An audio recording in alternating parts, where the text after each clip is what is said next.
Scandals plaguing the Democrats. I'm Janine Pirro in tonight for Sean. It's been a terrible week for the left. Senator Al Franken is under fire after this photo was made public by radio host Leanne Tweeden. She's accusing Senator Franken of sexual misconduct, which he's now apologizing for. Then, with the Uranium One scandal heating up, Hillary Clinton appears to be getting very nervous about the potential for a special counsel being appointed to investigate that nuclear deal. Clinton is now trying to spin the idea of a special counsel as, quote, authoritarian. And Hillary continues to make excuses for why she lost in 2016. The failed presidential candidate is questioning the legitimacy of President Trump's victory. Plus, the day of reckoning is finally coming for the Clintons. Democratic Senator Kirsten Gillibrand is saying Bill Clinton should have resigned over his affair with Monica Lewinsky. Here's what she told the New York Times. Is it your view that President Clinton should have stepped down at that time, given the allegations? Yes, I think that is the appropriate response, but I think things have changed today, and I think under those circumstances, there should be a very different reaction. This comes as many on the left and members in the media are finally starting to admit that sexual misconduct allegations against President Bill Clinton were dismissed and downplayed, and that Clinton's accusers were widely attacked and discredited. Look at a couple of these headlines. Vox, Bill Clinton should have resigned. What he did to Monica Lewinsky was wrong, and he should have paid the price. From the New York Times, what about Bill? Sexual misconduct debate revives questions about Clinton. And from The Atlantic, Bill Clinton, a reckoning. Feminists saved the 42nd president of the United States in the 1990s. They were on the wrong side of history. Is it finally time to make things right? This is a major change from what we've seen as recently as a 2016 campaign. Look at how the media attacked Clinton's accusers back then. A trio of women who say Bill Clinton made unwanted sexual advances in the 80s and 90s. Mr. Clinton denies it. Two of the cases were plagued by factual discrepancies. When it was Bill Clinton's problem, almost in the moment, Republicans tried to make it an issue, and it didn't work. So why is it going to work 20 years later with his wife? I just don't see it. And the issue of Bill Clinton's past is that fair game? And it would be if he were running for president, but he isn't. Hillary Clinton is running for president. The big issue? I would like to apologize to those tramps that have slept with my husband. Maybe she could have said that. Joining us now with a reaction, our radio talk show host Tammy Bruce, media reporter for The Hill Joe Concha, former Clinton pollster and Fox News contributor Doug Schoen, and American Conservative Union Chair Matt Schlapp. All right, I'm going to start with you, Joe, from The Hill. Why the difference? What happened between when Bill Clinton was accused and everyone saying, gee, this is a private matter, let's just let bygones be bygones and these women can't be believed, and today? Judge, there's an old saying where if you abandon your principles for convenience, they're not your principles. They're your costume. In other words, principles are only principles when they're exercised at times of inconvenience. So now when members of the left-leaning media or politicians like Senator Gillibrand speak out about this, it rings hollow, because the time to speak out was either in the 1990s when President Clinton was in office, or during the 2016 campaign when his wife was running and she ran a narrative back in the 90s and even last year dismissing his accusers. You had to do it then. To do it now, it means nothing, because the Clintons don't mean anything to them anymore. They don't have any more use for them anymore. Okay, so Doug, if what Joe was saying is correct, and I think this all started with Donna Brazile. I mean, the Clintons kind of going out of power. I mean, Senator Gillibrand, I mean, does she look ridiculous? I mean, on the one hand, she says, Hillary Clinton is this great woman who's a supporter of women, and within 10 months months, she's saying, you know, Bill Clinton really is, you know, he shouldn't have. I think there is a special place in hell for Kirsten Gillibrand. Wow. She was elected with the help of both Clintons. They campaigned, they fundraised, they extended themselves, and now you saw how she jumped at the chance to say Bill Clinton should, for some reason, retrospectively resign from office. But should he have resigned? Let's start with that question. You know, it was litigated. Here's the answer. It was fully litigated with a special prosecutor and impeachment. What was litigated was the whole case of what he did inappropriately with Monica Lewinsky. Okay, so his semen was on her dress. He's the president of the United States. She's a 20-year-old intern. Right. So he was impeached, and the Senate didn't convict. And as far as I'm concerned, it's done. Okay, so because it happened in the past, let's deal with the present, like Uranium One. Okay, I'm not going there. That's not what I'm talking about. Well, I'm going where the American people need to be. You're going where I'm going. I'm hosting this right now. All right. Okay, Matt, go. Yeah, so basically what's happening is the Clinton legacy was Republicans were just focusing on sex, and it was all just about sex. And Bill Clinton wanted to get to the work of the American people. And what's happened all these many years later is that alibi, that ridiculous answer to fooling around with an intern, raping, attacking, it's not going to cut it. The American people are tired of the whitewashing of the Clinton scandals, which started with this. And if Bill Clinton had been can you imagine if Hillary Clinton had won and Bill Clinton was the first gentleman? We'd be going through this all over again. He's not a gentleman, okay? Well, yeah, I say it with quotation marks, okay? So, Tammy, now I'm going to go to you. So let's talk about the fact, had Bill Clinton been made accountable for what he did, and there is uncontroverted evidence, then you want to talk about an abuse of power. There is nothing more disparate than the President of the United States and a 20-year-old intern in the Oval Office and his semen on her dress. That had that been dealt with appropriately and not alleged to be a private matter between Bill and Hillary, instead there would have been thousands of women who would not have been affected in the workplace had we then dealt with it as a country, as opposed to, what, 30 years later.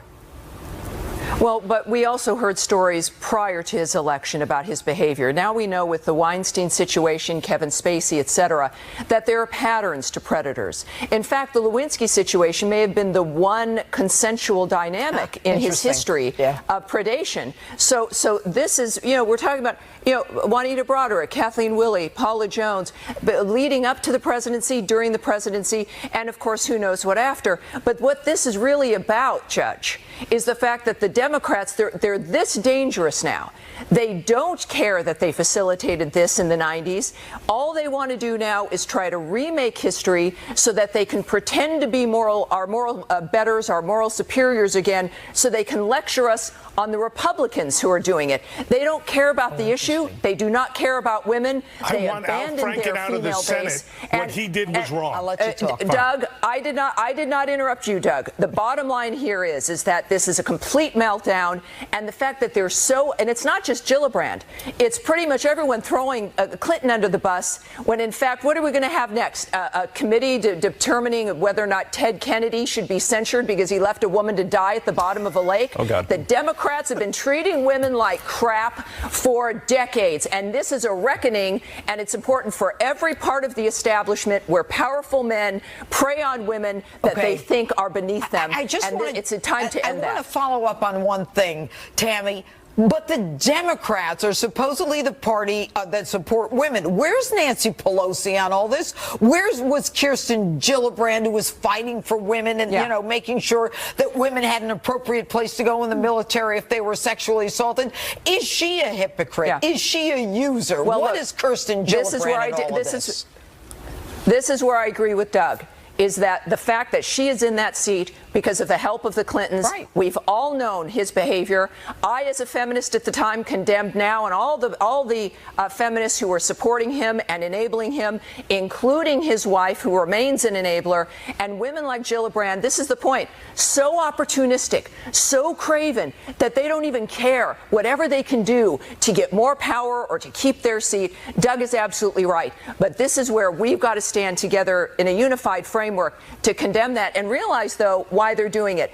All they see it is as the political opportunity. And at the same, this, of course, is an existential issue. And I think that their silence is part of enabling of this dynamic. All right. Doug, because I'm going to let you go. Sure. Hit it. Simple point.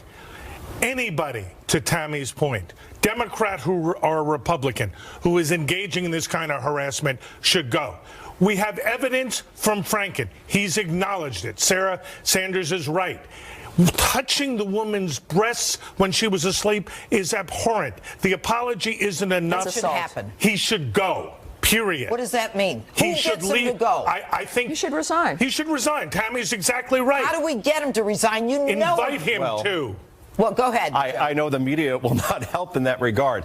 Yesterday, during Sarah Huckabee Sanders' press briefing, this is right after Al Franken news broke, #1 topic on Twitter. Everybody's talking about it. Let me break down for you the transcript of the press briefing. 15 questions on Roy Moore. How many questions on Al Franken? 1. How many on Robert Menendez? 1.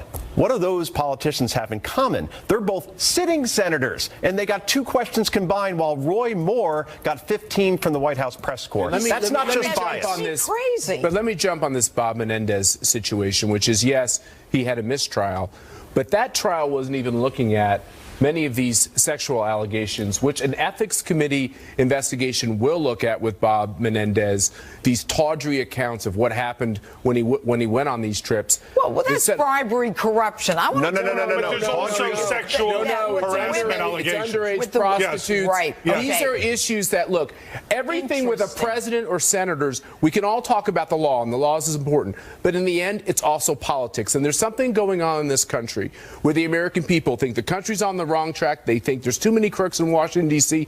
They're tired of Congress, and they're tired of the runaround, and they're not seeing their lives improve, and they're not going to take this crap from their elected officials any longer. I've seen a big change. So when the Democrats are saying, Gillibrand right now, saying, I want, the Clintons gone, this isn't just about Donna Brazile and the rest of them saying, let's get rid of the Clintons. This is about them saying, everybody's saying, let's clean this all up. But what I don't because they've been covered. The media has covered for too many Democrats for too long. Republicans don't get covered. That's the one difference. Democrats get covered by their left-wing friends in the media, and I think on these topics, that's over. But you know what? When Gillibrand then says, I'm going to ask you this, Tammy, when Gillibrand then says, she tried to clarify it by saying, by today's standards, this is terrible, not by yesterday's standard, as if a rape 30 years ago wasn't as bad as it is today, when an imbalance in power wasn't as bad as it is today. That's just stupid. I don't know. It's an excuse. Well, what planet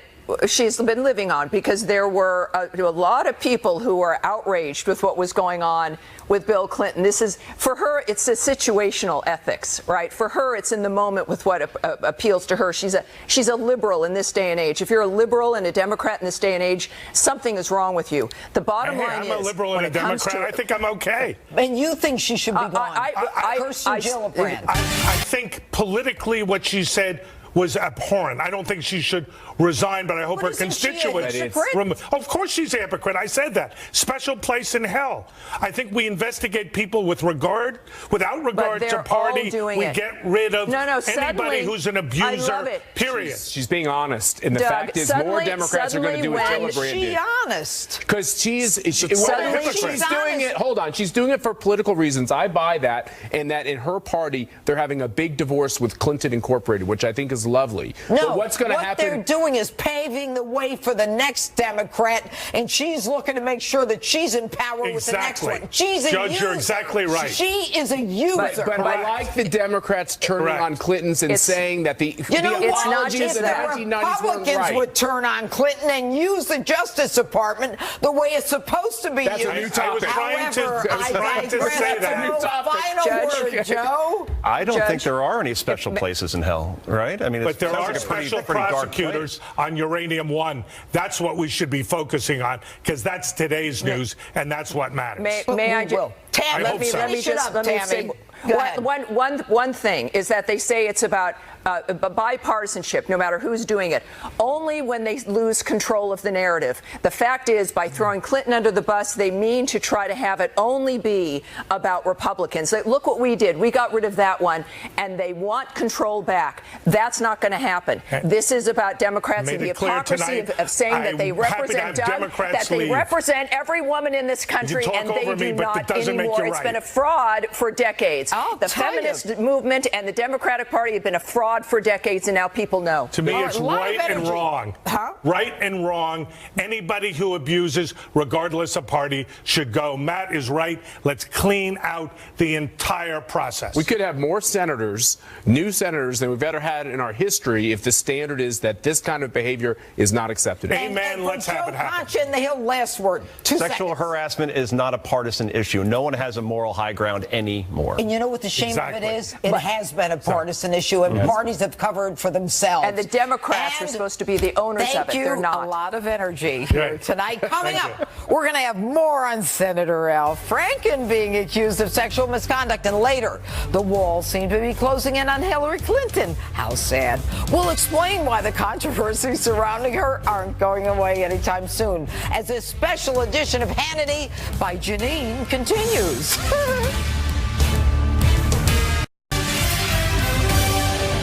Welcome back to this special edition of Hannity. Earlier today, Leanne Tweeden, the radio host who accused Senator Al Franken of sexually harassing her back in 2006, appeared on The View, where she described how the Democratic senator forcibly kissed her while they were on the same USO tour. Take a look at this. He just sort of comes at me and he puts his hand behind my head and he comes in, and it happens so fast. You know, he just comes in and he mashes his mouth against my mouth and sticks his tongue in my mouth. And I was so shocked because, of course, I was not expecting that at all, right? I'm thinking that was the last thing I was expecting. And I pushed him away from me, and I'm like, if you ever do that to me again, you know, what are you doing?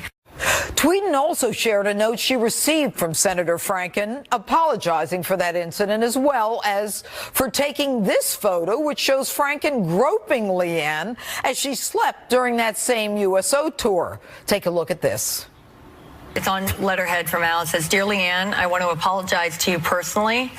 I don't know what was in my head when I took that picture, but that doesn't matter. There's no excuse, and I understand why you could feel violated by that photo. I remember that rehearsal differently, but what's important is that the impact it had on you, and you felt violated by my actions, and for that I apologize. I have tremendous respect for your work for the USO, and I am ashamed that my actions ruined that experience for you. I am so sorry. Sincerely, Al Franken." After this disturbing story surfaced yesterday, senators on both sides of the aisle called for an ethics investigation into Senator Franken. Joining us now with a reaction is Fox News correspondent at large, Geraldo Rivera, and Fox News contributor and CRTV.com host, Deneen Borelli. All right, guys, I'll start with you, Deneen. What should happen to Al Franken? Well, listen, he got caught red-handed. Thank goodness for photographic evidence, right? I think he should step down. And listen, when you look at the two sides of the spectrum here, Republicans, Democrats, the media will be screaming and calling for a person to step down if they were Republican. You had the Democrats who were saying it should be investigated. So clearly, if the man had any morals, any common sense, I think he should step down. All right, Geraldo? I just don't buy that. I think that what infuses this entire epidemic of sex harassment claims is a deep sense of political partisanship. The Republicans are appalled when the Democrats do it. The Democrats are appalled when the Republicans do it. I think that there is really no moral high ground. The rules have changed, and until people get used to the new normal, there are a lot of people like Senator Franken and perhaps Judge Roy Moore who are going to go down because they haven't caught up with the new rules. I think that between now and Thanksgiving, all the rehab centers in the country are going to be filled with people doing their mea culpas, Judge. I think that what we're seeing now is a hinge in history. Okay. We're seeing people coming to grips with what has been a problem for a long time. You know, Geraldo, what I said in the earlier segment was this. Had we dealt with Bill Clinton, had the Democratic Party, and not so much because it's the Democratic Party, but it was the party that supposedly stands up for women. Had they done what they should have done, so many women would not have been subjected to what happened because, you know, this was a man who did something that could have been proven because there was this differential in terms of power between the intern situation that was proven. Now, when we've got Al Franken now saying, I don't know what was in my head when I took the picture, he really wasn't apologizing for grabbing her and kissing her. He's apologizing for taking the picture, which was proof positive of his groping her breasts. I mean, what kind of apology is that?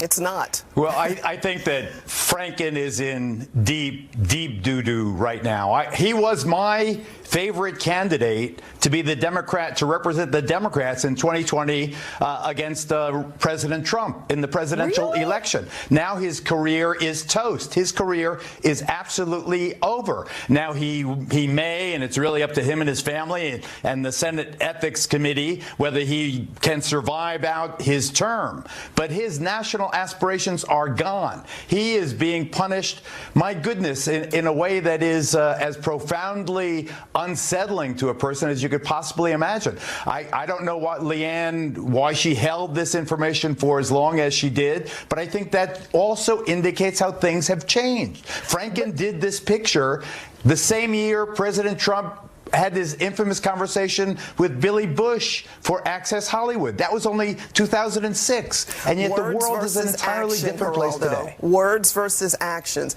And listen, this ethics committee, that's weak too, because we're just finding out this week that there's a slush fund to pay off women, hush money, who have been sexually harassed by members of Congress. We're just finding out about this. Anywhere from $15 to $17 million has already been paid out. This fund was established, I think, 15 years ago, Judge Janine. That is absolutely outrageous. It's a club. It's two sets of books, two sets of rules. We can't do anything like this. You know, Janine, what's so interesting about this is you're right. We just find out about it. 235 judgments, sexual harassment, members of Congress, House, and Senate, Geraldo, where $15 million between 15 and 17, if what you say is accurate, where we, the taxpayers, pay for the sexual harassment judgments. But Geraldo, I want to go back. I want to talk about this ethics investigation. What sanction can an ethics investigation, what power do they have? Look, and who conducts the investigation? It's the old boys club. Who are we kidding?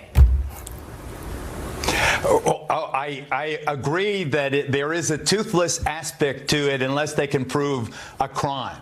But you can't for a minute minimize how disruptive this is in the life of Senator Franken. He victimized this young lady 11 years ago. Now you've got to pay. Covering up for each other, Geraldo, and I don't mean to interrupt you. But it's not disruptive. What kind of comment is that? You don't for a second. What? Go. Neither of you for a second pretends that huge slush fund has been used only to pay off the victims of Democrats, do you? No, what about Senator Vitter? What about Senator Craig? What about Congressman Mark Foley? All Republicans. Geraldo, we're not talking politics now. We're talking about men who abuse women. then we have to be equally outraged regardless of what party they represent. I don't care what their party is, Geraldo. Right. I spent my life prosecuting men who abuse women. I spent my life going after injustice, whether it was age and youth and money and poverty or strong against the weak. That's the problem. And Congress is just the epitome and the iceberg.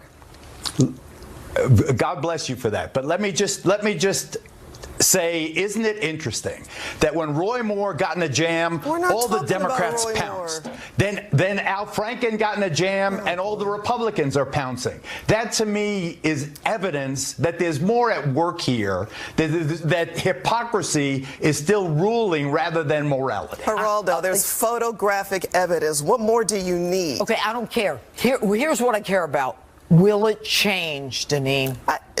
It's one big club, just like I said. But don't you think the American people are going to see it, and they're going to say, we don't care what party you're in? And I think that, and you know what? The Democrats, if they are true to what they're saying now, if they're not just trying to deep six the Clintons, if they say, we're going to stand up for women, and if the Republicans say we're going to stand up for women, then you know what? Maybe there is a day of reckoning for everyone who abused the weaker. Well, up until now, they only stand up for women when they need their votes. Last word, Geraldo. I think that there is going to be a period of extreme turmoil and people's lives being uprooted as more and more memories are refreshed by all of this, as more and more victims and purported victims are emboldened by the wave that's obviously hit us on this. You don't know where this stops. This thing now is really, no one is guiding where this scandal goes right now. It's not, Republicans aren't in control of it, Democrats aren't in control. You have no idea how many I remember in Washington where they used to wait for the seasonal interns to come for the new crop. It was a well-known secret that Foley and others were preying on the interns.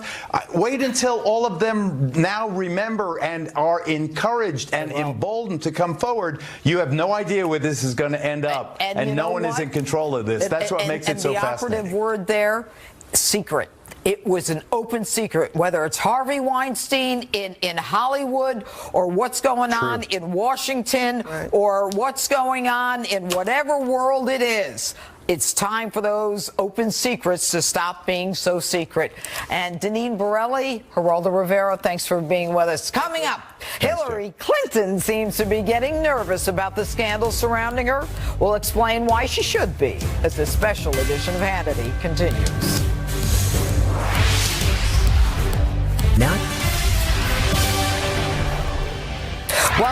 Welcome back to this special edition of Hannity. Scandals plaguing the Democrats for months. This program has been shining a light on one particularly damning scandal involving the Clintons and the very sketchy sale of Uranium One. Last night, The Hill's John Solomon released a brand new report detailing that. Now, even Democratic Senator Dianne Feinstein is seeking access to an informant who helped the FBI investigate a bribery case surrounding that Russian state energy company. But Hillary Clinton wants you to think this scandal is much to do about nothing. Take a look at this. The Uranium One story has been debunked countless times by members of the press, by independent experts. It is nothing but a false charge that the Trump administration is trying to drum up. This is such an abuse of power, and it goes right at the rule of law. If they send a signal that we're going to be like some dictatorship, some authoritarian regime where political opponents are going to be unfairly, fraudulently investigated, that rips at the fabric of the contract we have that we can trust our justice system. In a radio interview early today, Hillary Clinton reiterated those comments and even called the Uranium One scandal a, quote, political stunt. Joining us now with reaction is the author of Clinton Cash from the Government Accountability Institute, Peter Schweitzer. Good evening, Peter. You know, hey, Judge, great to see you. Good to see you as well. When your book first came out in 2015, you know, did you ever wonder why in 2015 there wasn't an automatic investigation, you know, by Congress, by the FBI, by the Justice Department? And because Peter, when I read that book, we covered it here. I covered it on Justice. I mean, it was explosive. Your facts were uncontroverted. And yet Hillary Clinton says, you know, it was a false charge. It was, you know, it was controverted by, you know, press reports. I mean, what is she talking about? Yeah, it's certainly not the way that I recall it. Look, you know, the book came out in April of 2015. The Uranium One story we shared before the book came public with the investigative unit at the New York Times. They ran a 4,000-word front page piece confirming the findings, the hidden donations, the CFIUS approval, the Clintons' connections to this drama. And really, after the book came out, Judge, the FBI did launch an investigation. And they felt there was enough compelling evidence. This has been widely reported in the Wall Street Journal and other places. They felt there was enough evidence to get the Department of Justice to grant them subpoena powers. And they were turned down by the Obama Justice Department. So, you know, her argument that this has been debunked, it hasn't been debunked. All the debunkers do, Judge, is they change the timeline or they exclude facts. And they say the fact pattern doesn't work because they've excluded certain facts. And what I've said from the beginning, you and I have talked about it, you're a seasoned prosecutor, is, look, you just need to investigate and find out what happened, and then you can figure out what crimes, if any, have been committed. And that's all we're calling for. You know, Peter, I have to commend you because but for you, we wouldn't know about this. And, you know, on my show, Justice, one of the things that I did was I talked about the fact that uranium is an essential ingredient for Moly 99, which the law in this country requires that, you know, we make in this country, that we are now shipping uranium out to other countries and then paying for it. It's an essential ingredient for nuclear medicine, for medical isotopes. It now makes sense to me that, you know, the Russians were in such a rush to buy it. But what do you think is going to happen if this witness who was gagged, and now Dianne Feinstein wants to hear from this FBI informant and is now ungagged? What do you think we're going to hear from him? Well, I have to say up front, I have not met him. I don't know him. But what I understand by looking at legal documents involving his case, this guy was an insider's insider. Right. He was being paid by the Russian company $50,000 a month to serve as a lobbyist. And in the legal filings, what you find is his job was to basically carry the flag for this entity in Washington, D.C. And that job included setting up meetings with high-ranking administration officials. This would have been the Obama administration, people on Capitol Hill, and other elite influence makers. So he was working at a very, very high level. And what has leaked out seems to indicate he's got a lot of information that relates specifically to Uranium One. So it's going to be very exciting. And I think it's important to point out, Judge, also, remember, we already have a foreign government official saying that involving Uranium One, that he and his fellow government employees were extorted by the Clintons, then Senator Hillary Clinton. This comes from the Kazakh head of their atomic agency, saying that Senator Clinton refused to meet with Kazakh officials unless and until they granted uranium concessions to Frank Giustra, who ended up giving, more than $100 million to the Clinton Foundation. So we've got that testimony. We've got this new witness coming out. It's going to get very interesting here in the weeks ahead. Peter, were you ever afraid for your life as you were investigating this, as you were writing the book? Well, I'll just say this, Judge, in general terms, we do take and have taken security precautions. We do face in our organization cyber challenges on a regular basis. This is important stuff, and I think the more public it is, the better it is for everybody who's investigating it, whether that's the informant or whether that's other journalists who are pursuing this story. Do you think that ultimately there will be justice in this case? You know, look, I think there should be, and I think right now, I think we take this step by step. And I remember you and I sat down in New York and had lunch, and you walked me through the process of prosecution. It's a step by step. First thing we need to do is gather all the information. Without having one subpoena, without having looked at any of Hillary's emails, while not looking at any personal communications, we already have the transference of money, that money being hidden, not publicized by the Clintons, that they received this money at the time the deal was being approved. And we have a witness, this foreign senior government official, and we now have this other informant. That's a lot of evidence without one subpoena, without any investigatory powers being used. So let's gather all the information and find out what happened. All right, Peter, thanks so much. And joining us now with more is investigative reporter Sarah Carter and Fox News contributor Charles Hurt. All right, guys, and as Sarah Carter, of course, you have done incredible work on this. Kudos to you as well. And I'm going to start with you. Is there any new information, anything that you know about the informant that we can tell the audience about tonight? Absolutely, Judge Janine. What I can say right now is that we're going to be breaking a story next week that will show with multiple documents as well as other sourcing that they were very well aware, Vadim Mirkarin and all the others that were under investigation by the FBI of Uranium One and had direct knowledge of Uranium One. You know, the Justice Department has tried to kind of distance itself from that. We saw that Attorney General Sessions made that statement. Well, you know, this case was criminal. It didn't have anything to do with Uranium One. What I can tell you now is that we will show evidence that it did have a lot to do with Uranium One. What they chose to look at was on the criminal side. What they did not reveal was the Uranium One side. Whoa. And this is next week? Correct. All right. Charles, what is your take on this? Well, you know, it's really amazing to listen to that clip that you played earlier of Hillary Clinton talking about how she's being pursued and how unfair it is and how she's good, isn't she? She is. It's amazing, truly amazing, especially when you compare that to the fact that what we do know happened in the middle of the last election, which is you had the Obama administration deploying the most advanced, sophisticated spying network known to man against a political opponent in the middle of a presidential election. And for Hillary Clinton to sit here now and talk about how she's being pursued on political grounds, it's a laughing stock.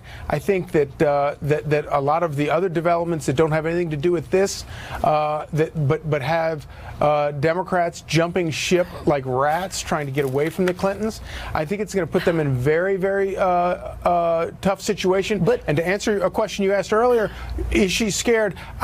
She should be scared, but I bet because of 30 years of getting away with stuff like this, she's not scared. But you know what's interesting is, you know, when she says things like it's a false charge, it's an abuse of power, you know, the rule of law, it's a dictatorship, all of that stuff that she said in that clip that we just used, it's consistent with the false narrative that was created through the DNC and the Clinton campaign money that went to Perkins Coie, that then went to the Fusion GPS, that then went to Christopher Steele, and all that possibly was used as the basis for the FISA warrant. I mean, these people are, they create the narrative, they buy the narrative, they pay for the narrative. And Sarah, I go back to you, the narrative that you, and the truth that you have been able to get at. I mean, do you think that the Justice Department will finally be able to, you know, look at this and you know, you have created the crumbs that the Justice Department and Congress oversight and reform are starting to look at? Do you think that we'll ever get to some grand jury to actually look at this? I actually do think so, Judge Janine. I think so. And, you know, I was listening to Charlie Hurt and listening to you reiterate what's happened over the last year. So many stories. And I don't think people even remember all the stories we broke earlier in the year on unmasking and the expansive laws of the NSA. Charlie brought that up. And, you know, there's a lot of concern there, too. How far was the Obama administration listening in, looking into people, political players? I mean, was it political espionage? And this is something that I think we really really need to focus on, something we really need to look at. And I think that when it comes to Uranium One, yes, absolutely, with all the evidence out there, Peter Schweitzer brought up some great points. We have evidence already. This is just more evidence. And if they don't call for an investigation, I think a lot of Americans will be asking why. You know what? And I really feel, and it's not the prosecutor and me, I just think the American people have had it. It's not right. If there is something to, and you've got these pieces that need to be looked at, the fact that no one is looking at them, I mean, Congress can look at it, but Congress doesn't have a grand jury. Anyway, I have to say thanks so much for being with us, Sarah and Charlie. And coming up, Hillary Clinton is still whining about last year's election. She just can't seem to accept that President Donald Trump beat her fair and square. We're going to play you her remarks. That and more as this special edition of Hannity continues. You're going to love it. Stay with us. Between the Republican voter suppression you talked about and Russian interference, do you think it was a legitimate election? I think that there are lots of questions about its legitimacy, and we don't have a method for contesting that in our system. That's why I've long advocated for an independent commission to get to the bottom of what happened.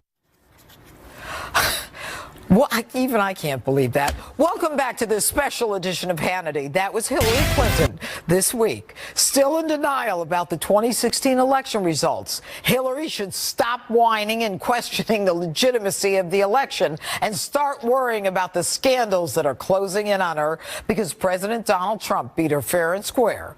And joining us now with reaction is the founder of Turning Point USA, Charlie Kirk, and GOPAC Chairman David Avella. All right, gentlemen. What do you think? And I'll start with you, Charlie. Should she be worried, or is she right? Well, she should be very worried. And I mean, look, she says that we need a commission to figure it out. Well, first of all, every single state has a board of elections, and they independently certified the election results back from last November. And in fact, Jill Stein challenged all these election results through multiple lawsuits, and it even corroborated President Trump's victory even further. And he won the Electoral College in a total landslide. Finally, I was in Michigan campaigning with Donald Trump Jr. We were working our tail off. You know what? You know why you lost, Hillary? Because you were doing fundraisers in San Francisco while we were talking to voters in Detroit, while we were talking to voters in Milwaukee. That's what happened. It's not Russian interference. It's not voter suppression. It's you got outworked and you did not communicate to middle Americans. And you know what? She should be worried because she's also as equally lazy. She's also corrupt. All right. And so David Avella, she says there are lots of questions about the legitimacy of the election. Are there? The Democrat that ought to be questioning the legitimacy of the election is Bernie Sanders, and we can start with Donna Brazil's book. Had Hillary not had the rules written for her, who knows if she would have gotten the nomination. But look, here is why it is so good that Hillary Clinton lost. This week, we wouldn't be talking about tax cuts. The House wouldn't have passed tax cuts had Donald Trump not won. We wouldn't be talking about getting rid of regulations to be creating jobs had Hillary Clinton not won, had Donald Trump not won. So fortunately, the only thing Hillary Clinton has to do is to complain about legitimacy. Fortunately, Donald Trump is president, and he's setting the agenda in Washington. You know, Charlie, they talk about the Trump derangement syndrome. You know, the fact that the Democrats, can't deal with the fact that Donald Trump won. You know, I talk about it all the time on my show, Justice. I talk about the fact that Hillary needs a lobotomy because she keeps talking about the fact that, what happened, what went wrong, it was the Russians. It was Jim Comey. It was this. It was that. It was the moon, the stars, whatever. I mean, when is this woman going back into the woods? What is wrong with her? Doesn't she know people aren't listening to her anymore? Well, she needs a lobotomy. She also needs a really good lawyer because I think there's going to be some indictments coming around. Oh, look, not unless and this Jeff is something that, Sessions either, look. Well, I was going to say that, Judge. I was going to say that. What's going on with Sessions? Sessions testifies this week, there's not enough evidence for investigating. What, are you kidding me? Like $130 million to a private foundation after the uranium deal was approved with the signature of Secretary. I mean, yeah, that's not, give me a break. I mean, he says there's not enough evidence for an investigation. No, he said we need facts. The Department of Justice. said we need facts. Well, those are facts. I mean, follow the money. I mean, you just don't wire $145 million to a foundation unless there's some pay to play. The Russians didn't give money to her because they were so, invested in the charitable interests of the Clinton Foundation. It was pay to play through a private foundation. But you know what, Chris? They gave Bill $500,000 for that speech in Moscow because he's such a good speaker. David? He's so charismatic. And the only people right now out there criticizing the Democrats or criticizing the Clintons are those Democrats who want to run in 2020. Kristen Gillibrand is doing a calculated decision to criticize the Clintons to try to appeal to the Bernie Sanders voters. You know, what do you say about that, David? I mean, that she turned like this. I mean, 10 months ago, Hillary Clinton's the greatest thing that ever happened to women. And now all of a sudden she's like this user hypocrite that, we should have forced him out. Well, it's as I just said. She is making a calculated decision about 2020 as to how does she separate herself from the pack of all the Democrats who are running, and how can she appeal to the Bernie Sanders voters, so now she's going to be anti-Hillary Clinton. But you know what? That's not enough. There has to be a consequence. It's calculated, yes. But if you're a hypocrite and you're a user, shouldn't there be a consequence, Charlie? If you're that simple, if you go with the wind, should you represent us? No, you shouldn't. And I mean, this is the modern Democratic Party. They're out sanctimoniously talking about sexual harassment for 2 weeks, saying that any senator who ever involves themselves in any of this behavior must resign immediately. Then Al Franken comes out with picture evidence, and they say, we must have an ethics investigation and we must have a conversation about this. Even one person said, I hope he seeks therapy. Oh, really? Well, if a Republican did that, you'd be calling for his resignation yesterday. So no, they shouldn't represent us. It's complete hypocrisy. It's not a double standard. It's a triple standard. All right. And, as you know, the only reason it's Democrats, and they're protected by all the elites. Okay, I have 15 seconds, David. What should happen to Al Franken? He should resign. Everything we need to know. What should happen to Moore? Everything we should need to know about the Democratic Party is we talk about Joe Biden, we talk about Hillary Clinton, we talk about all of the past leaders of the Democratic Party. There is no future of the Democratic Party. That's it. Coming up, more of this special edition of Hannity right after the break. Stay with us. Welcome back to this special edition of Hannity. Unfortunately, that's all the time we have this evening, but be sure to watch Justice tomorrow night at 9 p.m. Eastern. We'll have an exclusive interview with Congressman Jim Jordan and Ron DeSantis. I traveled down to Washington, D.C. to ask them about the developing Clinton scandals and so much more. Plus, we'll have a new installment of Street Justice on who the sexiest man alive is. Again, that's tomorrow night at 9 p.m. Eastern. Hope you join me tomorrow night, so have a great night. It's Friday night, in case you didn't know.